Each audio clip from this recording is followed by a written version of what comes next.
Jua-jua. Yo. Bapak Ibu Saudara sekalian, maaf, saya sudah meninggalkan menyebut kata shalom. Ada beberapa alasan saya tidak menyebut kata shalom. Yang pertama, sebuah buku yang ditulis oleh Profesor Robert Sapio berkata bahwa lebih baik kita mengucapkan kalimat itu dengan kearifan lokal. Itu. Yang kedua, kalau ibu bapak ke Israel, saya ke Israel baru 6 kali. Ada yang sudah lebih dari saya. Kalau ibu bapak bertemu dengan orang Israel yang konservatif, yang bajunya, roknya, jasnya atau blazernya warna hitam, bagian dalamnya putih, celananya atau roknya hitam, kalau ibu bapak berkata shalom atau shalom Elohim, dia akan melirik begini. Dalam hatinya dia berkata, siapa kau? Kau bukan orang yang diberkati Tuhan, hanya kami yang diberkati Tuhan. Itu. Dan yang ketiga, ketika orang Israel menindas dan membunuh orang-orang Palestina, yang lebih banyak orang Kristen di Palestina daripada di Israel, mereka berkata shalom Elohim. Itulah sebabnya saya sudah meninggalkan kalimat shalom, karena buat saya kalimat itu kalimat terlalu Yahudi. Saya bukan warga negara Yahudi, saya warga negara Indonesia. Maaf kalau saya agak idealis. Saya seharusnya tidak berada di sini, karena kami mulai dari hari Senin minggu lalu sudah berada di Batam dalam rangka temu karya Persekutuan Kaum Bapak GPIB. Dan mulai hari ini, mulai semalam sampai hari Rabu itu ada PMKI, Pelayanan Masyarakat Kota dan Industri, yang seharusnya saya selaku pimpinan wilayah berada di sana. Tetapi Pendeta Jen sudah marah-marah sama saya, dan saya yakin Pak Jenderal pun akan cemberut karena saya selebih dahulu mengiyakan. Sehingga walaupun Majelis Sinode meminta saya untuk hadir, saya permisi dengan Sinode. Karena saya ke Belanda-Belandaan. Buat saya siapa yang duluan, itu yang saya layani. Ya, sehingga sekretaris umum saya yang mewakili saya. Bapak Ibu, saya Pendeta Joni Alexander Lonto, Pendeta Ketua Jemaat GPIB Immanuel Medan, di depan kantor Gubernur Sumatera Utara, Jalan Diponegoro. Saya belum lama di Medan, saya baru 5 tahun 1 bulan. Baru 5 tahun 1 bulan, dan saya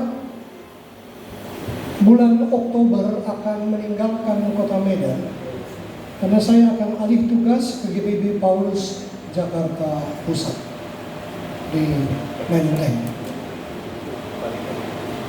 Sekarang ini saya ketua BP Mupal, kalau di HKBP Preses, kalau di GBKP mungkin Klasis, GBI itu ketua wilayah, GPIB Sumatera Utara dan Aceh sampai ke Sabah.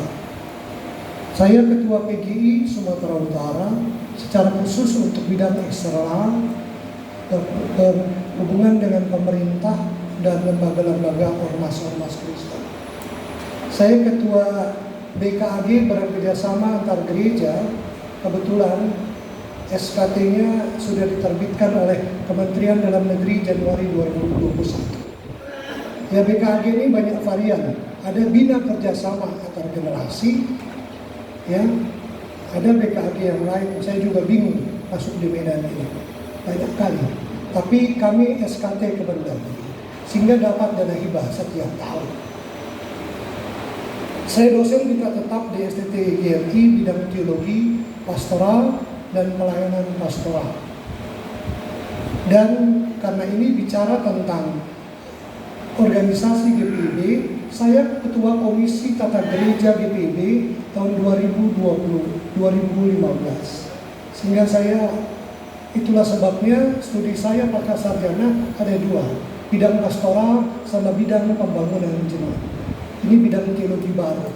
Saya bersama dengan kelompok pastoral dibimbing oleh Pendeta Dr. Daniel Susanto, psikolog, dan untuk pembangunan gereja oleh Pendeta Profesor Ren van Koy, orang Belanda.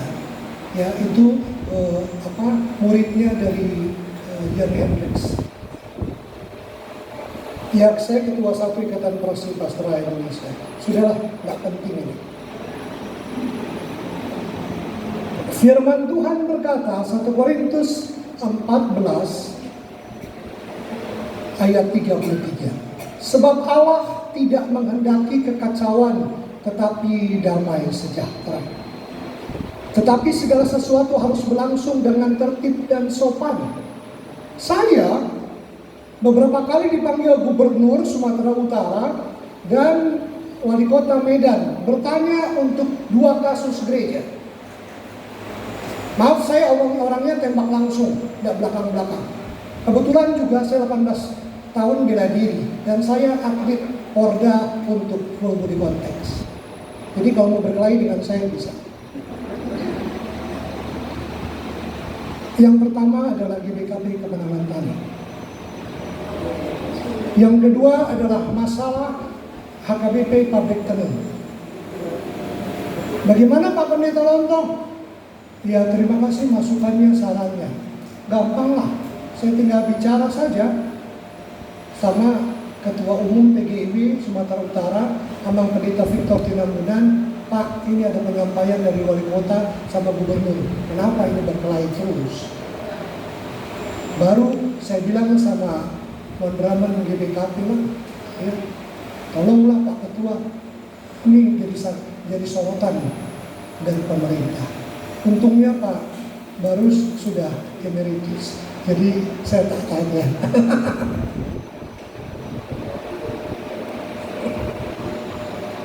Efesus pasal 4 ayat 16 berkata, daripadanya lah seluruh tubuh yang rapi tersusun, jadi rusak, dan diikat menjadi satu oleh pelayanan bagi semua bagiannya, sesuai dengan kadar pekerjaan tiap-tiap anggota, menerima pertumbuhannya dan membangun dirinya dalam kasih. Artinya apa? Bahwa warga gereja, warga jemaat harus ada peran serta dalam kehidupan bergereja di mana ibu bapak berjemaat. Dalam sistem pemerintahan gereja, paling tidak ada beberapa sistem yang ada. Yang pertama adalah sistem papal. Ini sistemnya adalah kepemimpinan tunggal, di mana pimpinan pusat adalah pimpinan yang paling menentukan dalam segala sesuatu, personal, eksekutif. Itulah gereja Roma Katolik. Paus itu pimpinan gereja, ya, dan keberadaan gereja Katolik semua bergantung dari Paus. Di Indonesia HKBP dengan model yang papal. Episkopal ini kepemimpinan yang sifatnya sama tunggal, tapi hanya berlaku di satu wilayah saja. Episkopos. Ya, kalau di Bali itu GKPB, Gereja Kristen Protestan di Bali. Biasanya pimpinannya namanya bishop. Ya, jadi kalau gereja pakai nama bishop, pimpinannya bukan episkopal, sebenarnya itu mungkin harus belajar hukum gereja lagi. Karena jabatan gereja itu menentukan sistem gereja itu. Kemudian kongregasional. Kongregasional, kepemimpinan itu terletak pada jemaat lokal. Biasanya gereja kongregasional ini gereja-gereja Injili dan gereja-gereja Pentakosta. Dan selanjutnya adalah presbiteral sinodal. Presbiteral sinodal ini kalau di Sumatera Utara ini GPIB, GBKP itu presbiteral sinodal.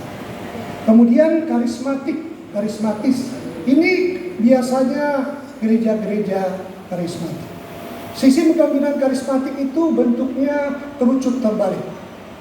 Sehingga kalau terjadi sesuatu dengan pimpinannya, rontoklah gereja itu. Contohnya GBI yang ada di Surabaya. Ya, itu kan ribut. Saya kenal benar siapa itu. Ribut antara anak mantu dan anak. Akhirnya begitu pendiri gereja itu meninggal dunia, tak boleh dibawa masuk ke gereja itu. Gereja apa? 20.000 orang kapasitasnya. Saya tidak mau menyebut, tidak enak. Ya, kalau presbiteral sinodal kerucut bentuknya. Jadi sistemnya sudah mapan. Siapapun jadi pucuk pimpinan tidak akan goyah gereja itu. Seperti Amang Pendeta Barus dulu ketua Mondraman, ganti tidak akan goyah gereja. Tapi kalau maaf Gilbert meninggal, bisa pilot gereja. Yang Insinyur Niko Bambang Yonan meninggal, bisa pilot gereja. Karena sistem pimpinannya terbalik. Hanya tertuju pada satu orang, satu pribadi karismatik. Setiap sistem kepemimpinan punya kelebihan dan kekurangan masing-masing. Tidak ada yang sempurna. Ya, kalau karismatik itu seperti pesawat tempur. Jadi wow, luar biasa, manuvernya tepuk tangan.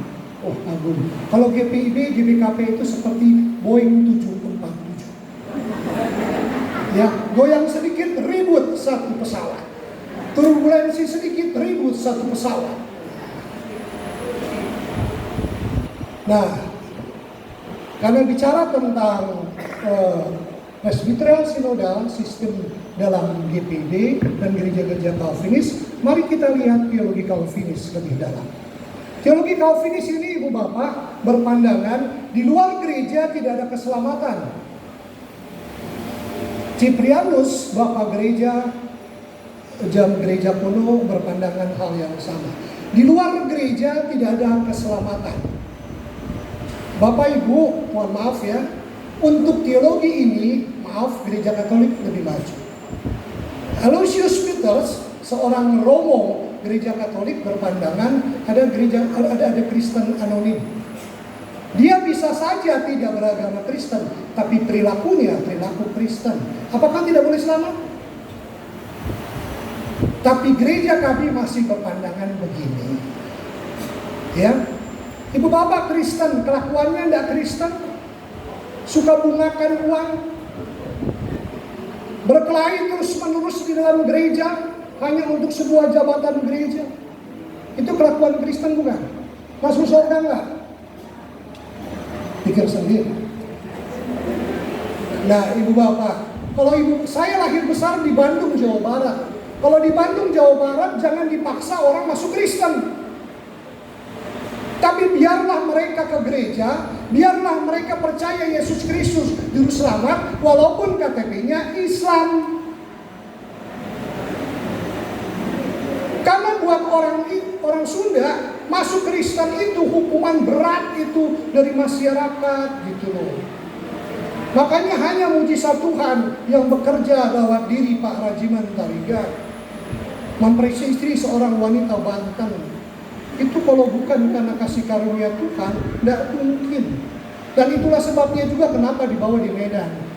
Mau tinggal di Banten sana? Gak bisa.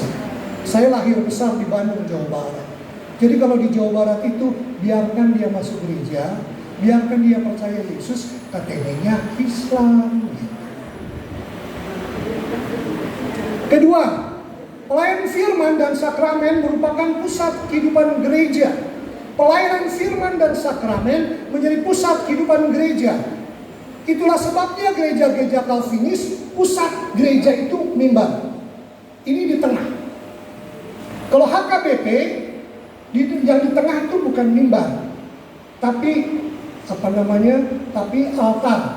Itu simbol bahwa ibadah itu pertemuan umat. Tapi gereja HKBP ada yang sudah mimbar di tengah. Lalu saya bilang, ini Calvinis sudah dibaptis sama Lutheran ya? Atau Lutheran sudah dibaptis sama Calvinis ya? Karena jadi Calvinis, kalau karismatik, ibadahnya worship. Makanya merupakan suatu panggung, tak ada debatnya. Karena semuanya hiburan rohani. Nah, itu yang benar. Kalau gereja Protestan, firman menjadi yang utama. Sakramen menjadi yang utama. Itulah sebabnya kalau orang gereja Protestan, dia ibadah pasti sebelum votum dia sudah di gereja dan akan pulang setelah berkat. Orang Protestan tidak akan berani pulang gereja sebelum berkat. Ya. Makanya kalau ada acara lama-lama, sambutannya sebelum berkat supaya tidak pulang.